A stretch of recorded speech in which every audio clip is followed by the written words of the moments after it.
الذين اصطفى أما بعد فأعوذ بالله من الشيطان الرجيم بسم الله الرحمن الرحيم إنا نحن نزلنا الذكر وإنا له لحافظون صدق الله العظيم قابل احترام حضرات علماء، میرے بزرگوں، دوستوں، میرے عزیز طلباء، پردہ نشین بھائی بہنیں، مجھے اس وقت تقریر نہیں کرنا ہے۔ تقریر کے لیے، نصیحت کے لیے، بیان کے لیے میرے استاد محترم حضرت مولانا تشریف لائے ہیں۔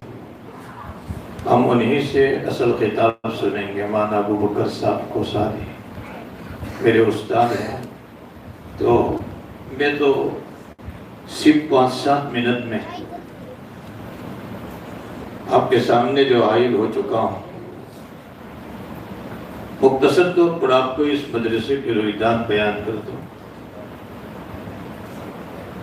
آپ جانتے ہیں کہ دار ارقم 8 مہینے قبل 8-9 مہینے قبل اس کی بنیاد پڑی۔ دار ارقم کی جو عمارت ہیں، ہمارے پٹیل فیملی اور خاص طور پر ہمارے شعیب بھائی پٹیل اور ان کے رفقا کی طرف سے یہ عمارت وجود میں آئی تھی۔ مولانا فیضل صاحب اور شعیب بھائی کا بار بار گنہگار کے پاس آنا ہوا۔ میں اس لیے بیان کرتا ہوں نعمت مترقبہ کے طور پر، بار بار ایسی استقامت بھی میں نے نہیں دیکھی کہ ہمارے مولانا فیضل صاحب اور شعیب بھائی پٹیل کے بھائی یہ عمارت تو بنی ہے لیکن کوئی کام کی بن جائے اس علاقے کے بچوں کے لیے۔ ان کا یہ جملہ جو ہے، ہم چاہتے ہیں کہ یہ عمارت ہے ہماری قوم کے بچوں کے لیے، ہماری اس علاقے کے بچوں کے لیے کچھ فائدہ مند ہو جائے، اس لیے ہم چاہتے ہیں کوئی ایسا بہترین نظام ہو جہاں ہمارے بچے دینی اور دنیاوی دونوں تعلیم حاصل کریں، اپنا فیوچر بنائیں، اپنی زندگی بنائیں۔ تو پھر بار بار ان کے اشارات پر ہم نے اس ادارے کی بنیاد یہاں رکھی، شروع کیا دار ارقم اکیڈمی جو ہے۔ اللہ تعالیٰ اس کو پوری پٹیل فیملی کے لیے ذریعہ نجات بنائے۔ تو اس کے بعد جب یہ ہمارے ہی علاقے کے بچوں کے لیے ضرورت تھی کہ کچھ ان کا فیوچر بنائے جائے، ان کو دینی اور دنیاوی دونوں تعلیم، مقصد ہے دینی تعلیم، بقدر ضرورت دنیا کی تعلیم بھی ان کو دی جا رہی ہے، لیکن الحمدللہ بقدر ضرورت میں بھی کامیاب ہے۔ اس لیے کہ یہ ادارے جو ہیں، آپ جانتے ہیں اِنَّا نَحْنُ نَزَّلْنَا الذِّكْرَ میں آیت بنی قرآن کریم اللہ تعالیٰ نے اتارا ہے اور اللہ نے اس قرآن کی حفاظت کی ذمہ داری لی ہے۔ اللہ تعالیٰ کیسے حفاظت فرما رہے ہیں؟ اب جانتے ہیں کہ یہ معصوم بچے ہیں، معصوم بچے ہیں، کوئی 5 سال، کوئی 10 سال، کوئی 12 سال، 11 سال، 13 سال کے بچے ہیں جو بلوغت تک بھی نہیں پہنچے۔ ان اداروں میں آ کر یہ بچے حفظ قرآن کر رہے ہیں، قرآن کریم کو اپنے سینوں میں محفوظ فرما رہے ہیں۔ میں آپ کو ضرور یہ بات کہوں گا کہ آپ ان اداروں کو محبت کی نگاہ سے دیکھو گے، جہاں قرآن کی تعلیم ہو رہی ہے، جہاں قال اللہ اور قال الرسول ہو رہا ہے، بقول حضرت گنگوئی رحمۃ اللہ علیہ، ان اداروں کو محبت کی نگاہ سے دیکھنے والوں کو بھی اللہ ضائع نہیں فرمائے گا۔ جہاں دین کی حفاظت کی ایک قلعہ ہے، دین کی حفاظت کی ایک قلعہ ہے۔ ہمارے حضرت مولانا ابراہیم صاحب دیولا دامت برکاتہم العالیہ حضرت کی اللہ تعالیٰ عمر صحت میں خوب برکت عطا فرمائیں۔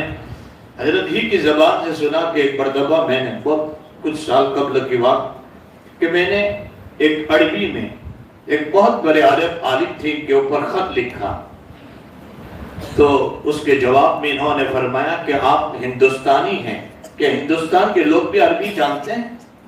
آپ لوگ بھی عربی پڑھے ہوئے ہیں؟ تو اس کے بعد حضرت فرماتے ہیں کہ میں نے کچھ داستان ان کو سنائی کہ ہاں ہمارے یہاں بھی عربی پڑھایا جاتا ہے۔ فرمایا آپ ہندوستانی ہیں، آپ اجمی ہیں، اور ایک اجمی آدمی اتنا بہترین عربی لکھ رہا ہے کہ کیسے؟ تو کہا ہمارے یہاں یہ مدارس عربیہ ہیں جہاں یہ پڑھایا جاتا ہے، ساری لینگویج اور ساری اردو بھی پڑھائی جاتی ہے، عربی بھی پڑھائی جاتی ہے، تو یہاں ہم نے مدارس میں تو اچھا۔ پھر انہوں نے دوسرے خط میں سوال کیا کہ یہ مدارس کیسے چل رہے ہیں؟ تو حضرت نے جواب دیا کہ یہ مسلمانوں کے چندوں سے چل رہے ہیں،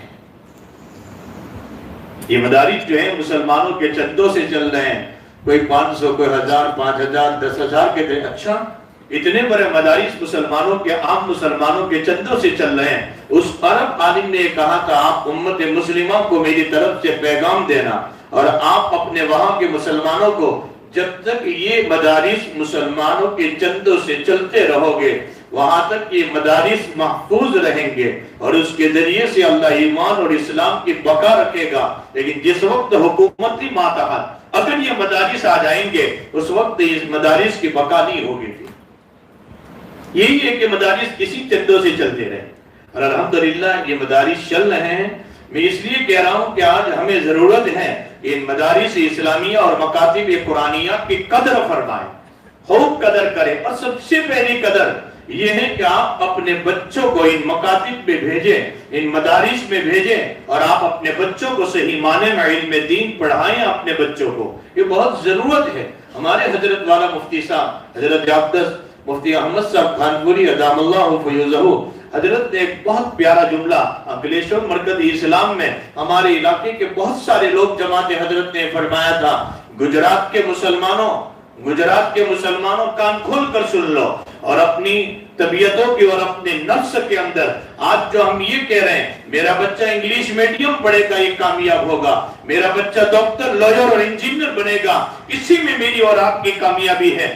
میں نہیں کہتا کہ آپ کے بچوں کو ڈاکٹر نہ بنائے، لائر نہ بنائے، آپ نہ بنائے، میں تو کہتا ہوں، اور ہم تو اپنے بچوں کو یہاں بھی جب یہ ادارہ شروع کیا تو دونوں تعلیم دے رہے ہیں، ہم یہاں نہیں کہتے آپ پڑھائیے اپنے بچوں کو۔ ہمیں مسلمان ڈاکٹروں کی ضرورت ہے، لائروں کی اور انجینئروں کی اور اکاؤنٹروں کی ہمیں ضرورت ہے۔ ہم نہیں کہتے کہ آپ نہ پڑھائیں، خوب پڑھائیں، لیکن ہم ایک بات ضرور کہتے ہیں، آپ اپنے بچے کو پہلے مسلمان بنائیں، پہلے آپ اپنے بچے کو قرآن کی تعلیم دیں، پھر آپ چاہے جس فیلڈ میں بھی لگائیں، آپ اپنے بچے کو حافظ قرآن بنائیے۔ آج آپ کہہ رہے ہیں، آپ نے حضرت نے فرمایا تھا گجرات کے مسلمانوں، اللہ تعالیٰ نے مجھے اور آپ کو جن نعمتوں سے نوازا ہے، حالانکہ آپ دیکھیے اگر دنیا کی تعلیم کے اعتبار سے گجرات کے مقابل آپ دوسرے اسٹیٹ میں چلے جائیں، دنیا وہاں ڈاکٹر زیادہ ملیں گے، لائر زیادہ ملیں گے، دنیا کی تعلیم کے حاصل کرنے والے گجرات کے مقابلے میں آپ کو شاید دوسرے اسٹیٹ میں زیادہ ملیں گے۔ لیکن گجرات کے مسلمانوں، اللہ نے تمہیں جن نعمتوں سے نوازا ہے، اللہ تعالیٰ نے تمہیں جو نعمتیں دی ہے گجرات کے مسلمانوں، وہ شاید کسی اسٹیٹ میں یہ نعمتیں نظر نہیں آئیں گی۔ اس کی بنیادی وجہ یہ ہے، اس کی بنیادی وجہ یہ ہے، ہمارے ان بڑوں نے، ہمارے بڑے بڑھوں نے اپنے بچوں کو حافظ قرآن بنایا۔ پہلے ہمارے یہاں مشہور تھے کہ گھر گھر میں حافظ قرآن ملتے تھے، اپنے بچوں کو حافظ قرآن بنایا۔ ہمارے ان بڑوں نے اپنے مال کو ان مدارس کے لیے لگایا تھا، ان مکاتب کے لیے لگایا تھا، اور ان مدارس اور مکاتب کی حفاظت کے لیے انہوں نے اپنی زمینیں بھی، آپ دیکھتے ہیں کہ پہلے آج تک آپ جو دیکھ رہے ہیں ایک مسجد اور مدرسے کے پاس شاید کئی مدارس اور مساجد آج وہ زمینوں سے چل رہے ہیں جن کی آمدنی سے چل رہے ہیں۔ ہمارے گجرات کے کتنے مساجد اور مدارس آپ دیکھ لیجئے، اور اکثر ہمارے گاؤں کے مکاتب اور مدارس مساجد کا نظام ان زمینوں سے چل رہے ہیں جو ہمارے بڑے بوڑھے قبروں میں چلے گئے ہیں، لیکن انہوں نے 10 بنگا 20 بنگا 25 بنگا زمین اپنی مساجد اور مدارس میں دے دی تھی تاکہ، اور آج وہ قبروں میں جا کر سوئے ہیں۔ اللہ شاید اسی صدقہ جاریہ کی بنیاد پر ان کے ماں بعد الموت کی زندگی کو کامیاب بنائے گا۔ یہ نتیجہ ہے، یہ قربانیاں تھی ہمارے بڑے بڑھوں کی کہ اللہ نے گجرات کے مسلمانوں کو اس بنیاد پر، اور اس بنیاد پر آج گجرات کا مسلمان جس سرزمین پر جاتا ہے پہلے اس کی فکر کرتا ہے مسجد مدرسے کی، اپنے بچوں کی تعلیم کی۔ میں آپ سے بھی یہ کہتا ہوں، آپ اپنا نظریہ نہ بدلیں، آپ اپنا نظریہ نہ بدلیں۔ اگر آپ کے 3 بچے ہیں، اگر آپ ایک بچے کو ڈاکٹر بنا رہے ہیں، اس سے آپ کے روزی روٹی کا مسئلہ آسان ہوگا۔ ایک بچے کو حافظ قرآن بھی تو بنائیے جس سے آپ کے جنت کا مسئلہ آسان ہوگا۔ جنت کا مسئلہ آسان ہوگا. آپ پڑھائیے.